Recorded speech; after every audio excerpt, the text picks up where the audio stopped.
Alright, after I after I mentioned the fact that this computer wasn't fucking up with disconnecting videos I was trying to live stream directly onto YouTube, it like pretty much fucked up.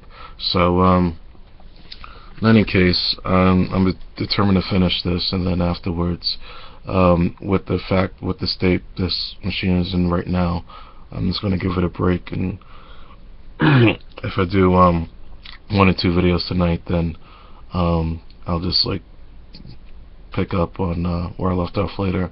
But I do want to finish.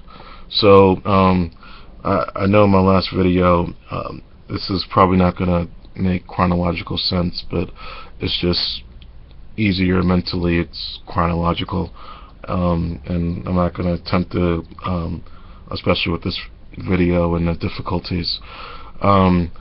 What I was mentioning, I was actually getting into the definition of a red bone, and it was actually my cousin who told me, like, I was trying to like find a term for like a light-skinned African American woman, or I mean they may be like mixed with Spanish, whatever, but or white.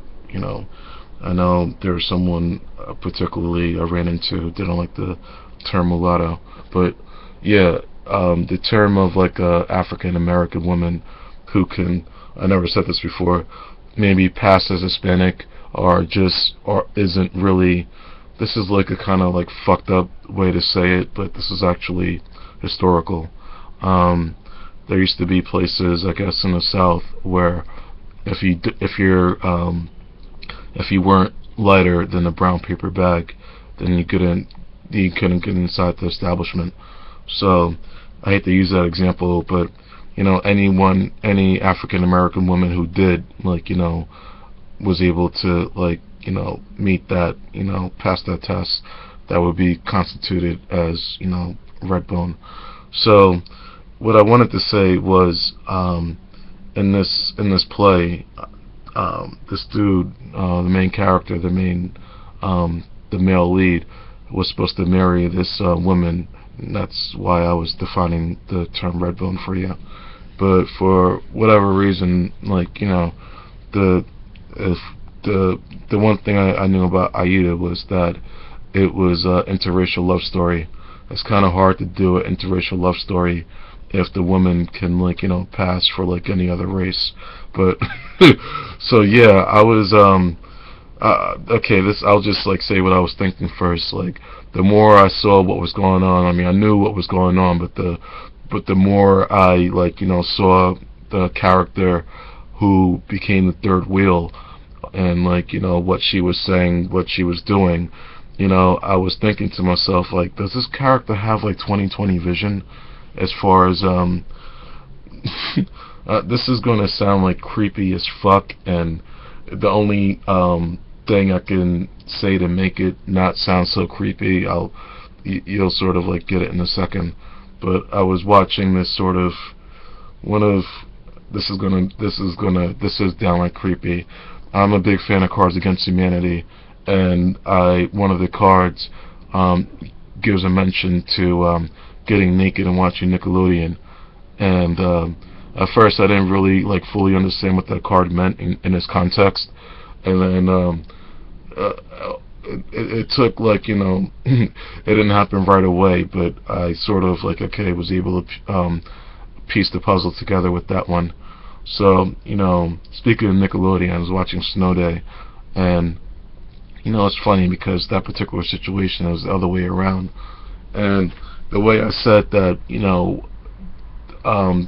it doesn't sound creepy only because like the woman, the chick in the movie, I didn't know it at the time, but she was actually older.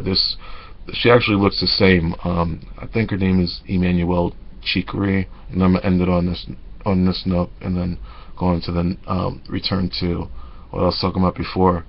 But anyway, this dude in the movie Snow Day, he had a crush on her character.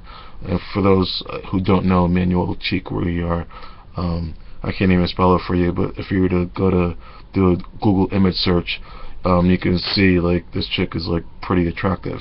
And what I meant to say is she's, I don't know what you can call her. I guess she did a movie, Adam Sandler, You Don't Mess with the Zohan, and he's supposed to play the Jew, and she's supposed to play the Muslim chick, and I don't know whether she's Muslim or it's, you know, my brother's baby mama's like, you know, at some point they're gonna get married. I mean, they have like, you know, they just had like one kid, and then my niece is like in that household. But he was asking me what kind of chicks I'm into, and my response was, I'm into the type of chick who like looks so hot. I mean, not look so hot, but like what I meant to say is like she's a hybrid, where you, by one look at her, you can't tell exactly what she is, or you could probably narrow it down into like maybe two groups, or I mean, you might say, okay, she's a mix of something, I just don't know what. So I was basically telling, his name was Alex, I was basically telling him, like, you know, chicks who, like, you can't tell, you know, who they are, but nevertheless, like, to an extent, like, you don't even care because they're smoking hot. And it's, like, something that, like, you're never going to see again. I mean, it's one thing to, like, be into white chicks. It's one thing to be into black chicks or Asian chicks, or, you know, when I was in, like, Spain, like, I was, not to say I was whacking at the 8th Street Latinas every night, but you kind of get where I'm trying to go with that, just being surrounded by beautiful, like, Spanish women. In any case, so with this plot with Snow Day, I was, this dude had a crush on Emmanuel Chikri's character, you know, and with good reason. But, you know, towards the end of the movie, his friend, which, you know, not to say she came across as a tomboy. I've never seen this movie in its entirety, but I did see like how it ended. Like it was one of those like storylines where, I mean, they were sort of friends, but like it was a Dawson's Creek scenario where like she finally kissed him and just said like, okay, like, you know, that's how I feel, and you can, like, you know, take that information and do what you wish. So the final scene where he's with the other girl, he decides to like come to his senses and say, like, you know, as much as I wanna, I'm not gonna use the term hook up, but since this is a Nickelodeon movie, I'll say, as much as I want for you to be my girlfriend, I think there's someone else who's like, you know, who I know a little better, and I see it in my head like working as opposed to maybe like beyond looks. And so I felt the same way with the decision that this dude was making in the play with, not to say the woman who played Aida's character. I actually saw her after the performance was over. She was somewhat backstage, and then she was actually coming up in the theater where someone else was calling her. But, you know, not to say that, you know, I wouldn't, like, you know, date her. But if I were to have a choice, like, I was like thinking to my head, like, does this guy have 20/20 vision? This chick is like, you know, okay, I'm gonna start another video as far as actually what I physically saw on top of, like, you know, what played along with it.